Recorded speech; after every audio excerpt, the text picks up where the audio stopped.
Janie, are you ready for book club? Yes. Okay.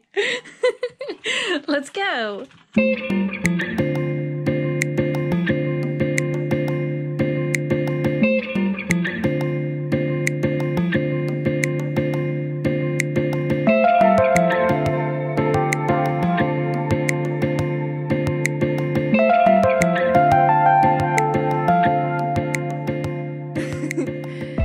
Okay. Woohoo! Welcome.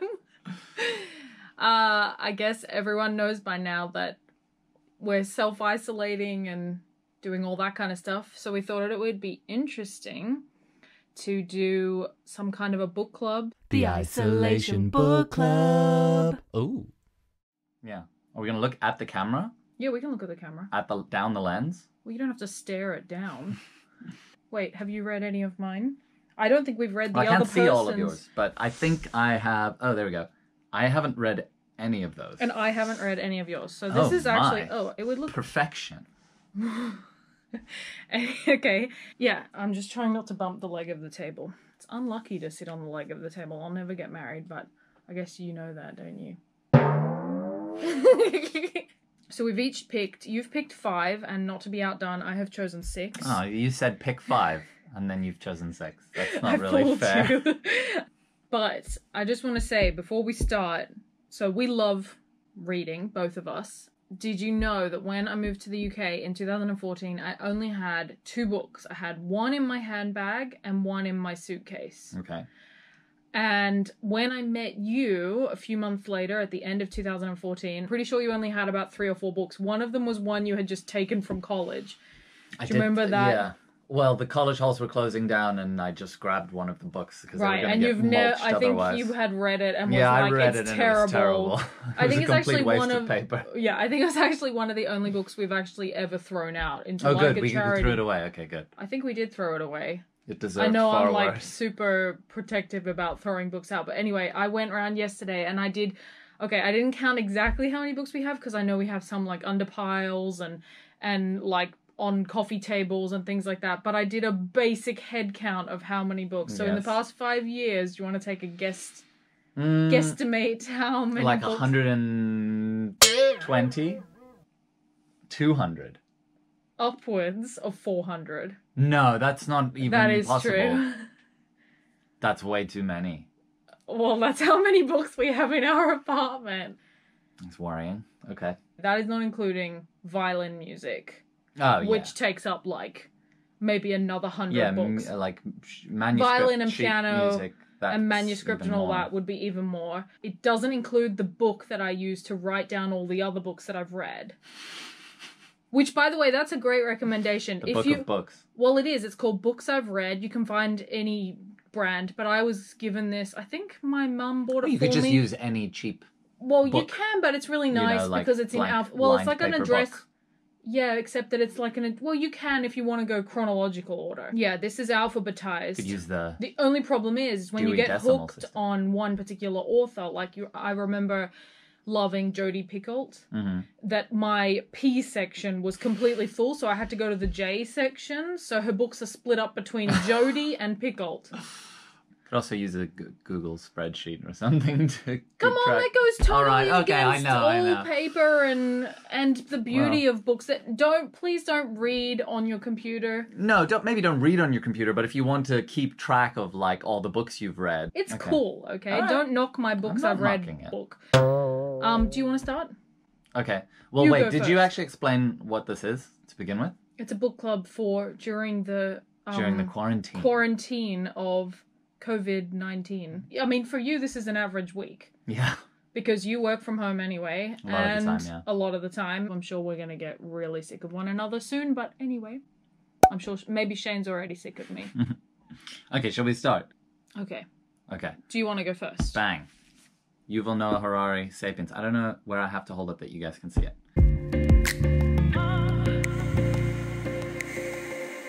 This is an amazing, amazing book. He's written... So Yuval Noah Harari... Is that the first one? Yeah, this is the first one. The first one. He's written 3, but this one is like... I mean, you've probably seen it everywhere. It was a huge bestseller. But he's like a historian, kind of like semi-anthropologist kind of figure. Do you have to read them in order? No, you absolutely don't. But if you're only going to read one, you should read this one. And this is the best one. It's really interesting. It's basically like the entire history of the human race. Lots of different things that have happened throughout our evolution and our history, and gives you a huge like bird's eye view of the entire human species. It's really, really interesting. And it's got some kind of like philosophical, political underpinnings to it. But it's just very... It takes a lot of topics that you might not think about and has a very kind of broad view of them, but then also links them all together. It's really good. I haven't actually read it in ages, so... Do you think some people would... It was like years ago that I read... Well, no, it was like a year or two ago that I read it. So a lot of the details are... What are his second and third ones? The second one is called Homo Deus, which is about like, in the future, how will our societies evolve with technology, and what are the different dangers that we face with artificial intelligence or climate change or whatever, and how are we going to overcome them, maybe. I mean, it's all kind of... what's the word I'm looking for? It's all just theorizing about what might happen. Obviously, nobody knows. But it's an interesting like thought experiment sort of thing. And then the third one is 21 Lessons for the 21st Century. So it's kind of like the way it seems to be is like this one is on the past, Homo Deus is on the future, and then the third one is on the present. The current state of events. So it's interesting. That one particularly talks a lot about like the moment of when it was written, including, you know, like nationalism, Trump, Brexit, all those sorts of things. So it's actually maybe that one would be more, which you also have somewhere in the house, would be more appropriate for what's happening right now. I suppose so. Considering people are talking about But yeah, although that sort of thing like goes out of date pretty quickly, whereas this is sort of like timeless because it's got lessons about our prehistory. Yeah. So do you think some people would find aspects of that, if it's talking about politics or you know, about certain aspects of science, do you think people would find it offensive or incorrect? Yeah, maybe. I think you're more in line with what he believes in. Or no, I don't think he's like going out to offend anyone. There's definitely he looks at things in an interesting way that kind of makes you rethink them. Like, for example, I would have had a lot more to say about it at the time I was reading it, but... I know, I'm curious. Some of these I haven't actually read recently, and I'm starting to sort of have I'll give you what I vaguely remember. So he's sort of like, you know, even just the concept of a religion, he doesn't only include, like, the major religions of the world. He also thinks about, like, how a lot of what makes our societies function, even with, like, political institutions or even just the concept of money or the concept of liberalism or socialism, whatever, those are made up ideas that human beings kind of agree on, and we can structure our lives around them. So he kind of makes an equivalence between those things and like traditional religions, which some people, if they're like super traditionally religious, might not like. But it's not... That's more clear. What I meant. Not that he intends offense or anything. He sets out to be offensive. Yeah, but I think it's clear from reading it that he's just trying to kind of open your mind and thinking about the different ways that human beings organize themselves, rather than sniping at anyone in particular. Okay. So I don't expect that anyone would be offended by it unless they're very easily offended or whatever. Okay. But it's really good. It's very good. There is something, actually, it's funny, well, I'll talk about it more in the next one, but a bit of a disagreement between the two that I've found interesting, but I'll talk about that later. Okay. Between the two what? This one and the next one I'm about to talk about. Oh, your other... The other one is your favorite. I know. Put that up. I'm going to go out of order and choose Becoming by Michelle Obama.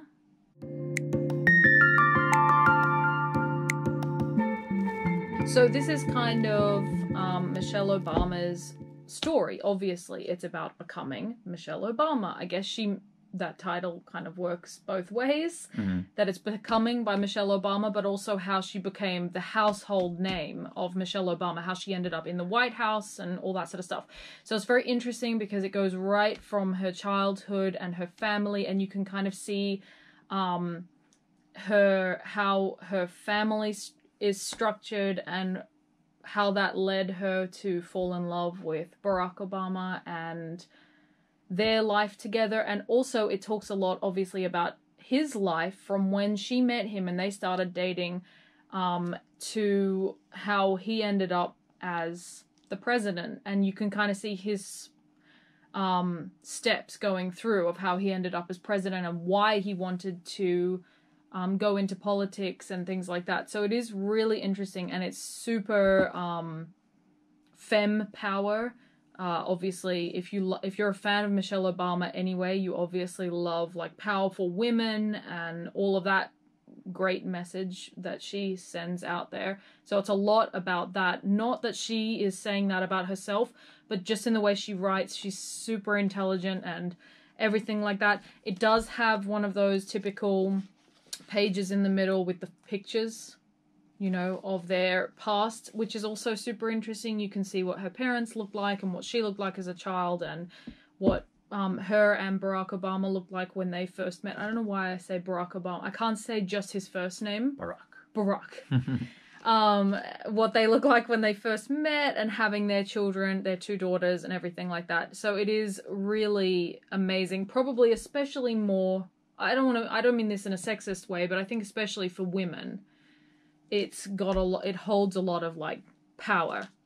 I have the hardback version, which I love. I don't know why. It's like a super chunky, I just love it. It's like femme power. Anyway, it's really, really, really great. A great insight into America in the past, and she doesn't actually dive too much into necessarily about like race. Oh, okay. You would think it's a lot about that. And it does touch on that at times, but it's not like all about that. It's very interesting. But I read it a few months ago and I was going to do a video about it anyway. So I have forgot. I'm going to have to go back and reread it. But yeah, it's great. Okay. Michelle Obama. So that is my first one.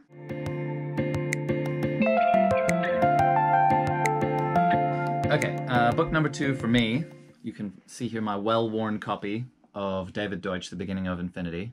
This one I often tell people is my favorite book ever, so far.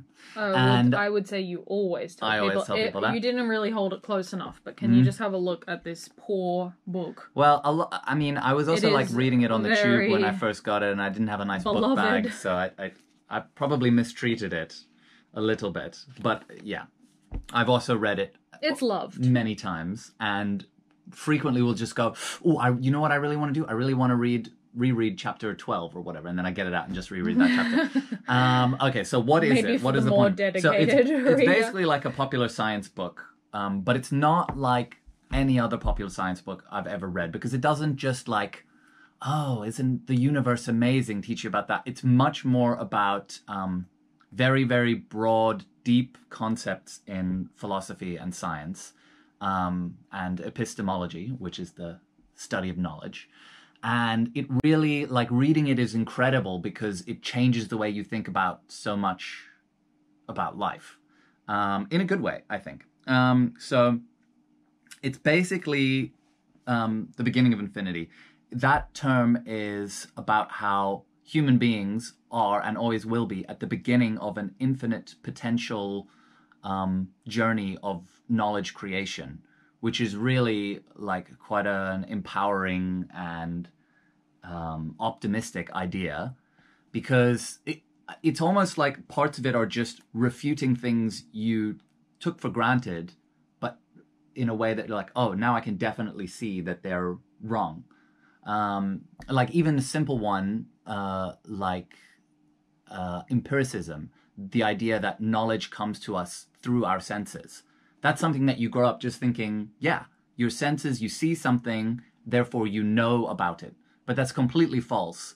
And he gives incredible arguments for everything. What's so amazing is the power of of his arguments and the primacy that he gives to explanations as the most powerful thing. One thing I would say in favor of this book is that it is very readable compared to like the classic like popular science book that people struggle with is Stephen Hawking, A Brief History of Time. Yes. And it's so much technical jargon. Not like that, but and it's so dense and it's really hard to get through. And there actually, are a lot of concepts in that you have to just read it slowly. Yes, that's what it is. It's like they're very simple English sentences that you can easily understand the first time you read them, but they're incredibly deep. And in order to really understand what he's talking about, takes a lot of thinking and repays more thinking. Like that's why I've reread it so many times, because the first time I read it, I thought, yes, I've understood this, the end.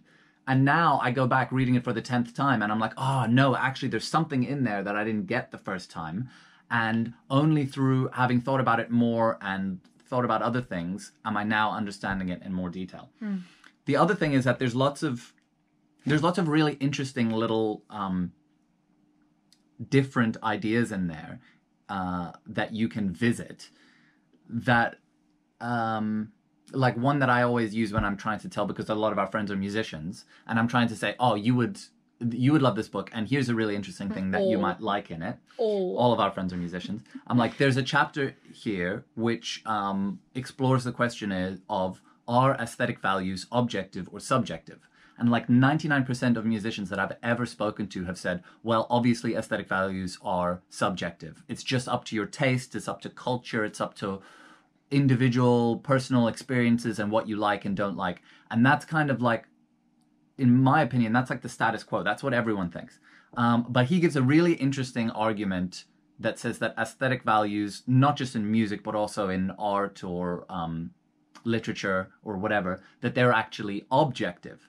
And just exploring that topic via a really interesting argument is part of what makes this book so cool to me, is because nobody else does that. Like, I haven't read another book that really examines that proposition and digs deep into it and tries to uncover some truth there.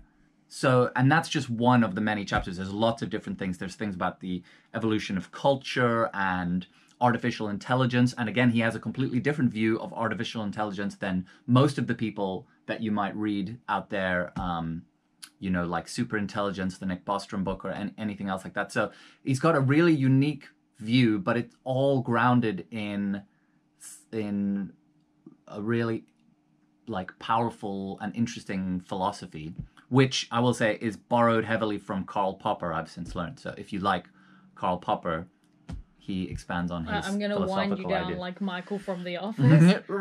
I was only just learning to love. Yeah. Because if you keep going, you can talk about this book I could talk about this book for hours. Is it my turn? Yes, but can I just say, I haven't even begun to talk about why the book is so good. So if anything I've said appeals to you, just give it a try, because we can do really a whole separate video on just that book, of you chatting about that book for like an hour. Write in the comments. Even that's not enough. If you want Shane to do that. Okay, my next book is Roald Dahl's collection of short stories. Okay, if you don't know who Roald Dahl is, then you've been living under a rock, clearly, for your entire life. We all know Roald Dahl is an amazing author. So he's obviously well known for his kids' books. Yeah. These are for adults. A lot of them are probably a little bit inappropriate for kids anyway. Sorry, that's my stomach grumbling. Yes, this is my beloved copy. I just wanted to see which ones, like, do I know most of these stories? Well, you would probably know. Well, there's a lot of them. Yeah, so basically what this book is, and you can buy this edition. This is, we gave this copy to my Nana, and then I somehow inherited it back from her. She lent it to me at some point, and then, anyway. So now I have it. I ended up with it. But this book is called The Collected Short Stories of Roald Dahl, but you can buy the books separately. The books individually are called Kiss Kiss, Over to You, Switch... I don't know if I can say that. You just did. Someone Like You, and 8 Further Tales of the Unexpected. So this is all 5 of those individual books crammed into one, and those individual books have individual short stories. So it's great if you just have time, like you just want to sit down and read an entire story in 20 minutes. You can. They all have a twist. You know I love a good twist in TV shows Even and Oliver books. Twist. Yeah. But they all have a twist, or most of them have a twist at the end, and you honestly, like, I'm not just being vague, you really don't see it coming. Oh, that's it's cool. like it's going along. He's just absolutely a genius. So these are amazing. My favorite is I think I only know the kids' books. I've never read any of these. Well, that's the thing. I think a lot of people think Roald Dahl is only a children's author. Yeah. And then because so my dad was the first one who truly loved these, and his favorite is called The Way Up to Heaven, which is the third short story in the first book called Kiss Kiss, and so the story is called The Way Up to Heaven. And he did read that to us as kids, and his enthusiasm for it made me revisit all of them later on. These can be loved by anyone, and they're all different subject matter, so it's not like they're set in the one place. Yeah, I don't know what else to say. There's not a lot to say there because they're all different, but they're really... I've already lost Shane to his next book. Sorry, yeah. But yeah, they're really, really great. So you should totally read them. Some of them are literally 3 pages long. Some of them are like 25 pages. They differ in length. So they're really good for if you just have... They're probably great to take on the tube. Because it's compact enough you could take it on the tube and you could read it if you had like 3 stops. You could read it if you had 5 stops, whatever. Tube stories. So yeah, the collected short stories of Roald Dahl. But you can buy them individually as well if you can't find this... that edition of being collected. Yeah. So that is like actually this is one of my all-time favorite collections that I always come back to. Actually, you know why else they're great? Because you know when you just need a palate cleanser between books? You know when you read a book and then you're going to read another book, but I get really overwhelmed sometimes. Like, for example, Especially I've just finished... big ones, yeah. Well, also if they're the same kind of genre. I've just finished a biography and I'm about to start another biography. So they're both kind of... And also these two people that have written these 2 biographies have also come into contact. They've interacted with one another. So there's some crossover in the stories. And I've found myself not wanting to start the second book just yet. And so these are really great to kind of just sit down and read a couple of short stories to take your mind off of the story you've just read. And that's also why I like to keep my books I've read diary, because I write down what I've loved about my book and I feel like I've read it and I've written down what I love and I'm like letting it go before I move on to my next one, because I'm a bit like obsessive about that. So yeah, Roald Dahl. Genius. Okay, me next? Maybe do a non-dense one. Well, no, I don't have much to say about this one really because I haven't finished it. In fact, I'm like a fifth of the way through it. And that's what I got confused about. I was like, oh, where's my bookmark? I think I misplaced... Oh, no, there it is. Okay, I found my bookmark. Is that our dinner voucher that we were looking for? Shane! We were looking for that. I need a different bookmark. Yeah, I've got a billion bookmarks on the white bookshelf. Okay.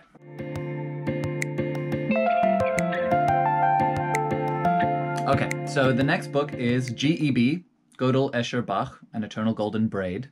Very interesting title. Douglas Hofstadter. So this is a book that... I'll just hold it up so people can see. This is a book that I've had, not necessarily recommended to me, but... I'm going to have the thumbnails I knew... of them. Oh, okay. I knew about it for years and years, and any of my friends that are like deeply into computer science, like this would be the book that they would talk about. If you want to expand your thinking, if you want to be on like... on another level of understanding, then this is the book to read. And it is very dense and scary in the sense that like there's so much to it and you have to really understand a lot of things before you can understand it. It's not for the faint of heart, I'll put it that way. And it's also huge. So I'm only like a sixth of the way through it. I'm going quite slowly and I've had it a while because it is quite hard to read, but it does repay, you know, careful study. And it contains 3 things that I'm very interested in. So the name Gödel, if you don't know about it at all, maybe some people do. The name, these are obviously 3 names of 3 different people. Kurt Gödel, the mathematician, who's known for Gödel's incompleteness theorem. And then M.C. Escher, I'm sure everybody knows, the artist that has the like self-recursive drawings of like the infinite staircase. The most famous one is the hand hands. that draws itself. Yeah, exactly. Wait. Ding. That. And then J.S. Bach, obviously Bach! One of the greatest musicians of all time. So what it does is it explores aspects of all 3 of these people's work and looks at how they're interconnected with one another. Which, by the way, I had no idea that they were Well, they're interconnected with one they're another. not necessarily. They only are from the point of view of the argument that Hofstadter makes in the book.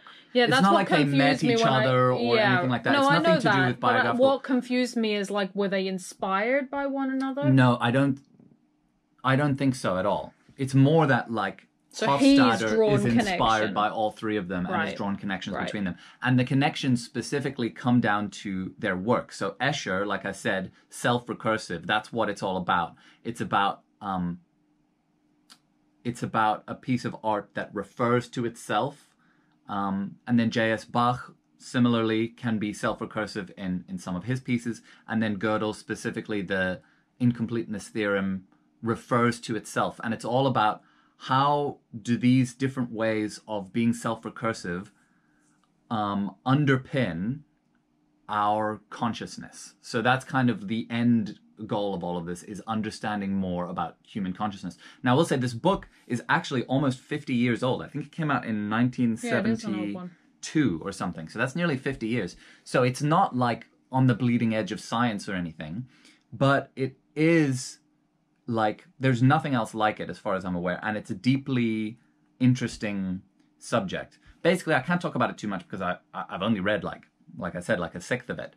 But if any of what I'm talking about piques your interest and you have the sort of mind for especially mathematics, art, music, computer science, because it goes deeply into computer science, it's really, really interesting. It's kind of one of those books that I feel like, okay, one day I have to read this. It's kind of like a life goal. I have to have read this and understood it to feel like, you know, because why wouldn't you? Something that amazing is out there. I really want to get through it. But if you want a free dinner for two, you can borrow our copy because Shane has put the dinner voucher in there. Okay. New bookmark needed. Okay. Sorry, you go. That's all good. I'm going to pick a really light one after that.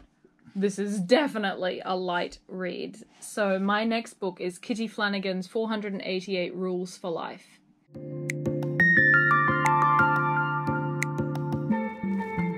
So Kitty Flanagan is an Australian author.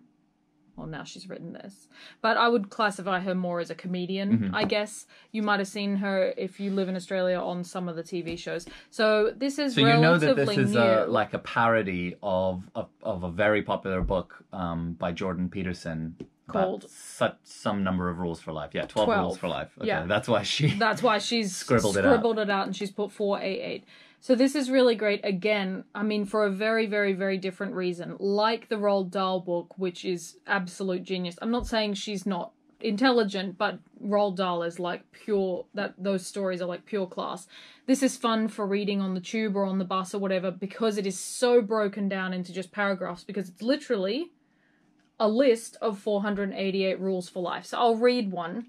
Let me see if I can find one, just so that you get... they're just funny, right? They're just funny. Yeah. They're just funny. Funny and observations about life. So it's a really light read, and it's also, again, just a great palate cleanser. I haven't read the whole thing. I've read like maybe 100 rules from the beginning of the book, just going through, and she has put them into different categories. Like there's language, technology, sports fans, at the shops, moviegoers, makeup, so like rules for makeup, like how not to contour and things like that. Okay. I specifically broke this rule the other day, which is disgusting. Rule 20, no phone calls on the toilet. The only thing worse than having a phone call with someone who is on the toilet is the realization that they are indeed on the toilet. It's usually something that dawns on you slowly, probably because for most normal people, the idea of making calls from the dunny, which if you're not Australian is what we call the toilet, the idea of making phone calls from the dunny is beyond comprehension, so it always takes a while to put all the pieces together. First you notice the strange echo chamber effect, then come the oddly timed pauses and strangled grunts in their speech. So it's like some of it is very crass, I would say, in a very Australian way. Some of it is like that. Others she takes is really seriously, like she says, this is a fantastic word and we should be using it, or this word that teenagers use is a no-no and here's why. or even more serious, like, here are things that you should just do in the office as general respect to other people. It is really interesting because it's the kind of thing I do, isn't it? Like, I come home and I'm like, people shouldn't do this on the tube or whatever. So she's kind of done that, but she's gone super overboard, and some of it is like... I think, the subtext there is that she's almost sometimes making fun of herself and making fun of how all of us just have an opinion about how other people should live. That's exactly right. Like, this is a really funny one. Waiters, write it down. Rule 156.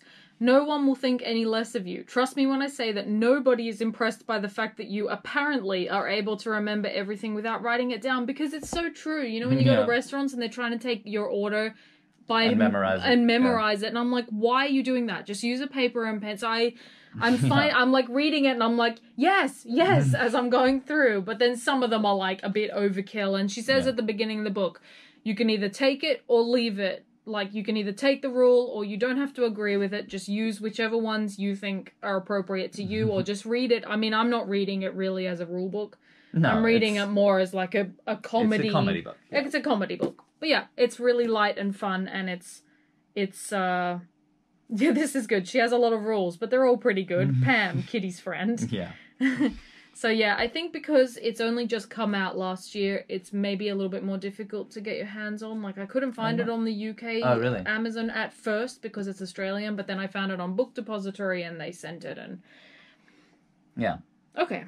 And I think, like, well, again, I haven't like read much of it. I've read a couple pages, but it comes across to me that the idea is to make fun of, in a light way, like the Jordan Peterson book, in that, like, you know, what gives you the right to tell everyone how to live, kind of thing. So as a joke on that, what if there were 500 rules about how to live? You know? And I think she knows a lot of them off by heart. Like, obviously she's read the book and she's spent a lot, but like on the TV show, she'll just quote like rule number 375. Right. And just as like a joke, maybe she's memorized them before she's gone on. Maybe she memorizes just a couple to pepper in. To like put in as a comedic kind of thing. All right. Next up. This one was a Christmas present from Kate to me. That I also found that in Australia for Christmas, but you can get it is British, author, so you can get it wherever. But the cover, by the way, so you won't be able to really see or feel, but it's really beautiful. So the dragon scales, you can feel each individual scale. Have you touched that? Yeah, of course.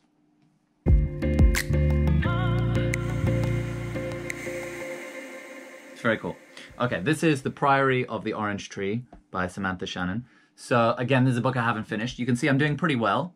I'm maybe like... Another random bookmark. Yeah, why do I buy you beautiful bookmarks? I don't know why you do it, because I'm just going to find whatever scrap of paper I can find and chuck it in there.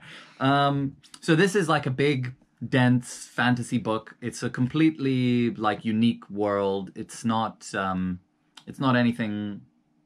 Yeah, it's not... a continuation of a series or the start of a series. It's like new characters in a new world, fantasy-based. Standalone book. Standalone book, yeah, exactly. If you like... you might like... Well, they say, yeah, like Game of Thrones, although it's nowhere near Lord of the Rings? Yeah, Lord of the Rings. I mean, if you like fantasy, you'll probably like this. I am glad you're enjoying it, though, because the reason I got this for Shane, apart from... Okay, so one of my bad things as a reader, you shouldn't do this, but like, look at this cover. Okay, look at this cover. It's amazing. But it was in like the top picks books at Dymocks in Australia, which is one of our big bookstores. And the reason I got it for Shane is because, as you've seen from his list, he's always got his head in like a very scientific, the history of humanity. Yeah, it's been a while since I read, like, I love science fiction and fantasy, but I just tend to not read them as much as I want to. That's right. You're not like, you don't gravitate towards it on an everyday basis. So I'm like, you know what, I'm going to get you this to kind of like break up the times that you're reading. Not that I want to discourage you from reading the other ones, but I just thought it would be nice for you to like get in touch with this sort of stuff. Yeah.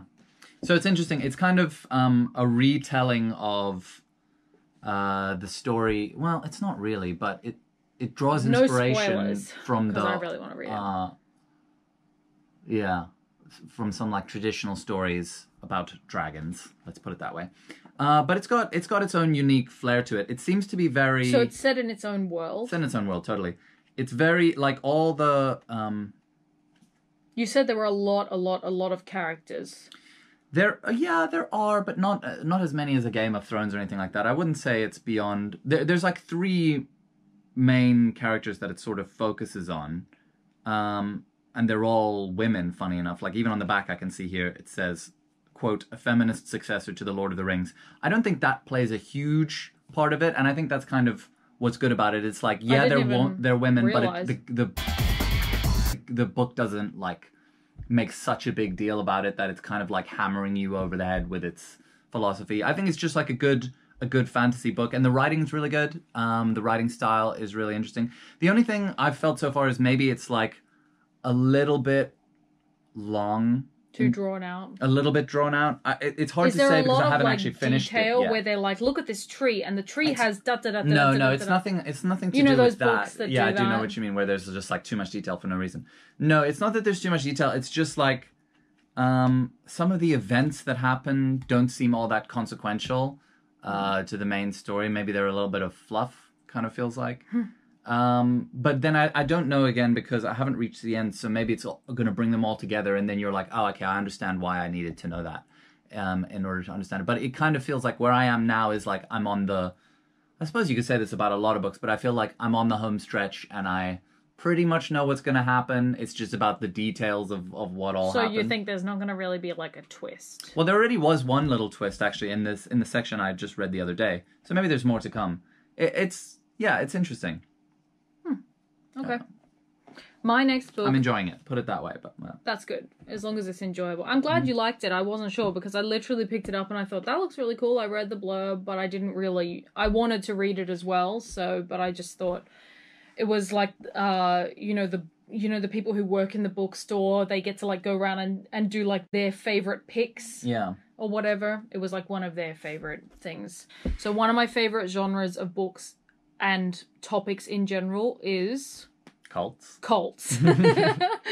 I'm a bit obsessed with religious groups, religion in general. Why are people religious? Why they are in particular religious groups, but specifically cults. So I won't go too far into it, but if you look at the bookshelf specifically in the hallway, the entire middle row is like Scientology, FLDS, whatever, which... Someone asked me, like, he didn't know anything about Scientology. And I was just shocked. I was like, how can you not know about Scientology? If you or nobody you know have any involvement with it, I imagine But I don't have any involvement with it, but maybe I'm just more fascinated than most. Yeah. Anyway, so I love cult books, and this is definitely in that category. It's called Unfollow.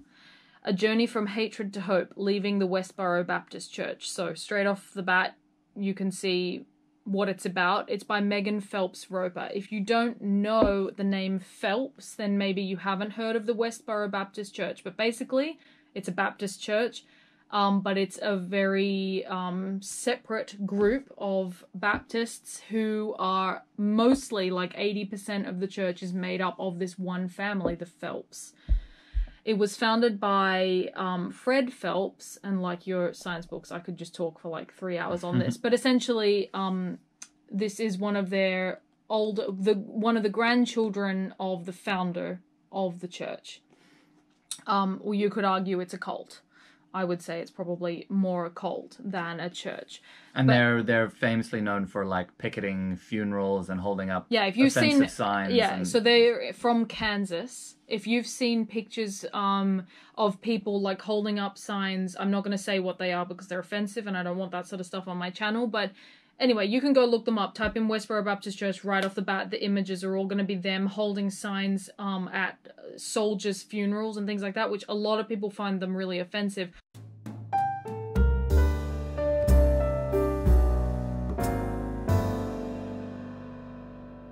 Right, sorry, the camera battery died. Had to take a little intermission. But I was talking about Unfollow. So if you haven't heard of the Westboro Baptist Church and you just want to lunge right in and be surprised and not know anything about it, then just go straight to the book. But you can find Louie Theroux's documentaries. They're all on Netflix. Actually, not the last one, which is after she left. That's not a spoiler because it's in the title that she leaves.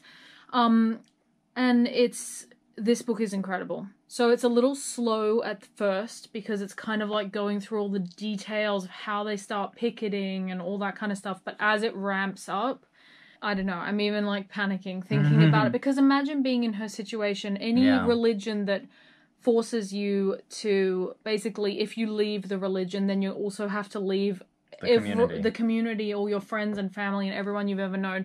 So when she finally does leave, I was like, you were asleep, but I was reading it next to you the other day, and I was like bawling my eyes out. Gosh. It's really intense. And the great thing about this is some cult books are written by the person who's left, but they have a lot of help writing them by someone who's an author who like goes in and helps them. But what I love about her is she's written this herself, and she's so intelligent. And basically it preaches about, well, maybe that's not the right word to use because she's not preaching, but it talks a lot about tolerance and understanding things from other people's point of view, because it's really easy to hate someone like this, isn't it? To just be like, you were part of a family who spread hatred and all this kind of stuff, so therefore I hate you. But I actually love this family, which sounds really weird. I am not part of the Westboro Baptist Church. I don't agree at all with their messages, both religious and just the way that they portray it as well. I don't agree with any of that. And yet when you watch the documentaries, it's hard not to love them as human beings. And that's what she's saying. She says that she still loves her parents, but she just doesn't agree with her church and everything like that. There's so many interviews that she's done and a TED talk and everything like that on YouTube if you want to find out more about her. But it is honestly, it is one of the best things I've read. And that brings me to something that I'm about to read, and I haven't read it yet, so maybe I'll do another review in a couple of weeks. But got to get through this. Who doesn't love Louie Theroux? Who doesn't love a pun in the title? Yeah.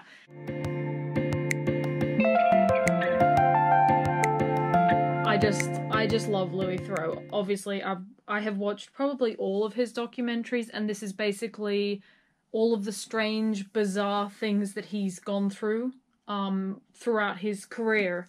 So he got given like a random opportunity with the BBC when he was really young, and he was super shy and awkward, and then kind of just got thrust into this position, and it kind of went from there. And if you've ever watched any of his documentaries, you know that he's been in weird situations with people like the Phelps family, or people who believe in aliens, or people who hunt animals in Africa, like all these different, like a lot of prisons. He did like a big series about like mega jail. Lots of stuff with drugs as well. Yeah, lots of stuff with drugs, autism. He kind of hits every aspect of life.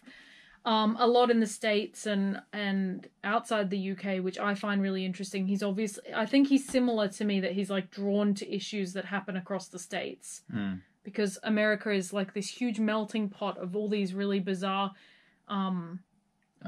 ideas and practices and addictions, and because they just have so many people and so many different states of mind. Yeah, I'm about to read that, so I will let you know how that goes. But going back to this, just to finish touching upon this, I won't say too much about it, especially for anyone who doesn't know about the Westboro Baptist Church, but it's really good, and you should read it. And it was really moving, and now I want her to like tell me more. And also you want to like, I have so many questions for her. I have so many questions. It leaves you with like so many questions, things that she just sort of takes for granted, or just, this is how it is. And I'm like, but why is it like that? Like, how did your family get to that position and all that kind of stuff? Okay. So I think you go. Difference. I talked a lot about the Megan Phelps. Last one, much lighter than the previous four. Here is the Essential Calvin and Hobbes. I bought you that too. Which Kate bought me as well. So I've always loved Calvin and Hobbes, one of my childhood friends. Oh my gosh, this was the first Christmas that we had together as a couple, 2015. Yeah, and obviously I told you, so Kate wrote in the book, I hope this takes you back to your childhood and makes you smile. And yeah, it does both of those things. Yeah, so what's great about this book, if you don't know about it, so obviously Bill Watterson wrote and drew these comics, I think in like the 90s originally, or maybe the late 80s, I want to say. But anyway, so I grew up reading them. And they're like, the artwork is really beautiful, but the content as well is just great and timeless.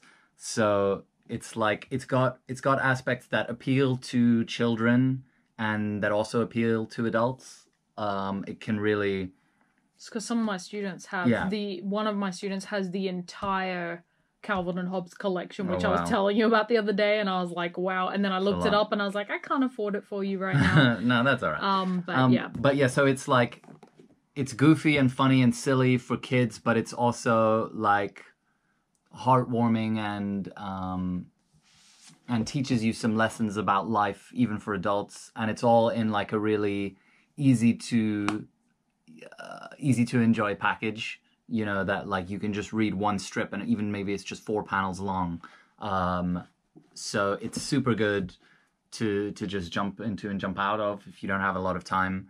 But then it's also still valuable. Like, it's not just a nonsense comic strip where like goofy things happen, and you know, I wouldn't personally have any or much time for something like that. Like, it's actually genuinely heartwarming and teaches you stuff about life.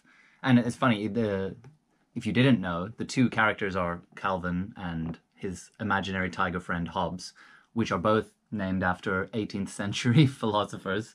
So that gives you a sort of an idea. Even for you, it still reaches back into that. Still got to get the philosophers in there. It gives you an idea that it's kind of like, it's not just a silly comic strip for kids. It's also got something deep to it. And I've actually read more. But it's a perfect balance that it's not hitting you over the head either. I've read more. I knew Calvin and Hobbes, and I think I read a little bit, but I read other comics when I was a child, and then now I've read quite a lot of these now because I know that you love it. Yeah. Well, it's just great. It's just great. The end.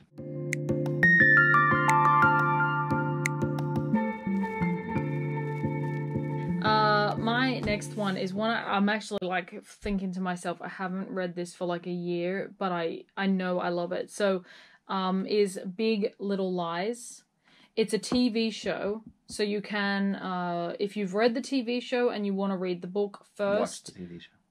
Sorry, did I say read? I read the book and loved it, and then I was like, maybe I'll watch the TV show, even though I don't really like to do that because I've kind of invented the characters in my mind, and then it's got like Reese Witherspoon and Nicole Kidman and Shailene Woodley, so it's kind of like, you already know what they look like, and it's weird.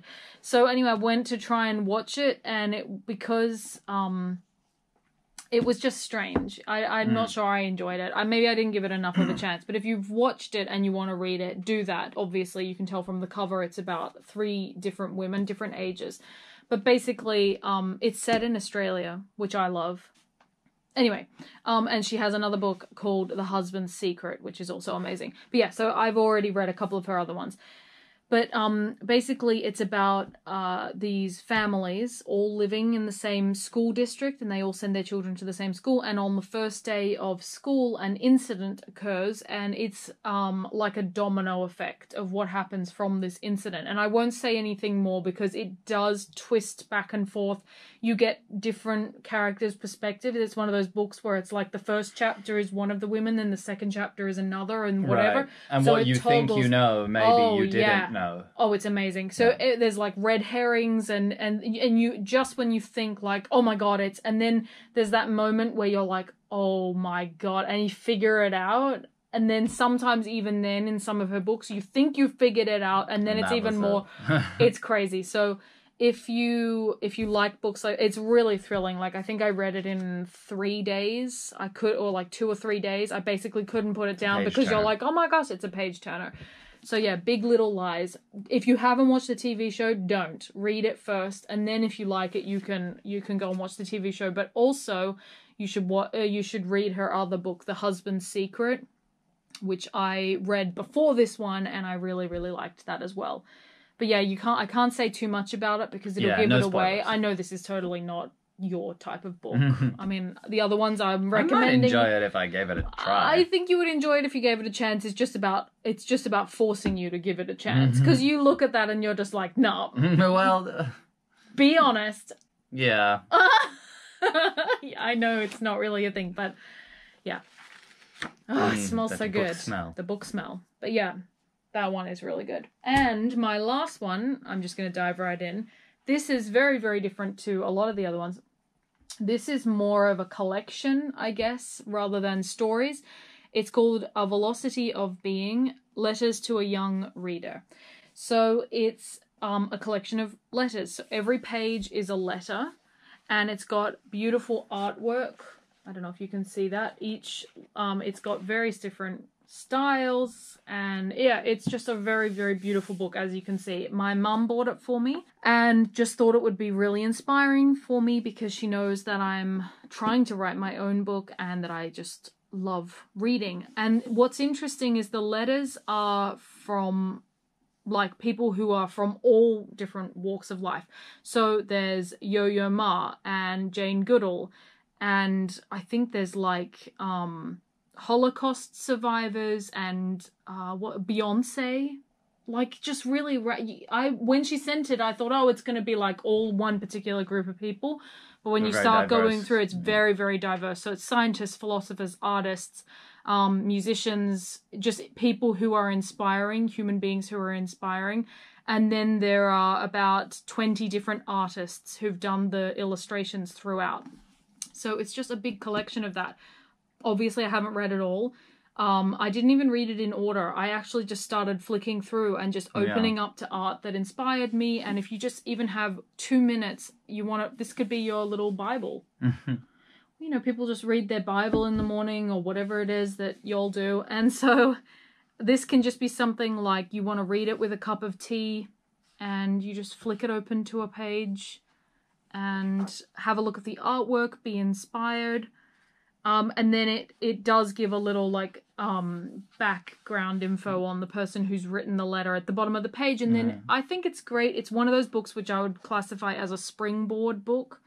So like you read something and then you read the little bio, like Megan Phelps' book. Like now I went and I looked up like everything about her. So like springboards you into doing something else. This is like if you read someone's letter and you're like, wow, that person, I love that person's mind. You read about their bio at the bottom of the page and then you can go and look up lots about them, whether they're a TV presenter or an artist or whatever, and it could lead you into something that you really, really love. And I really love that. So I call those my springboard books. Oh, that's a good one. Woo! That was epic. Serious book club. I know. I'm gonna have to edit some stuff out. I don't know. I'd like to leave it relatively unedited. But anyway, I said, let us know what you think of our book tastes, and if you have read any of the books or would be inspired to read any of the books that we mentioned. That would be cool to hear as well. That would be cool. Definitely Beginning of Infinity. No, don't say that. Everyone. That's swaying everyone into one choice. Definitely whatever you took away as like the main one that you loved. I mean, they can't really like go out and get the Louie Theroux one, can they? I'm like, I've never read it, and I've just put it in there. But if you love Louie Theroux, just get it anyway, like I did. Yeah. Like I love him so much that I'm like. I mean, like some of our books we spoke about, we haven't even finished. So maybe you could say what you thought, like if you have finished it. No spoilers. If you're one of these insane people that's read all of Gödel Escher Bach and can tell me to soldier on, I know, I will. Some of these books you don't ever finish. They sort of, you reread. I mean, not just the ones that you've read and reread, but ones like this that you just leave on the bookshelf and you read it as you go by, or you can always come back to it. You don't necessarily and even have like the to read Calvin it. and Hobbes or whatever. I've probably read all of those comic strips as a kid, but I can look at them again now as an adult and have a different perspective on them. Yeah, exactly.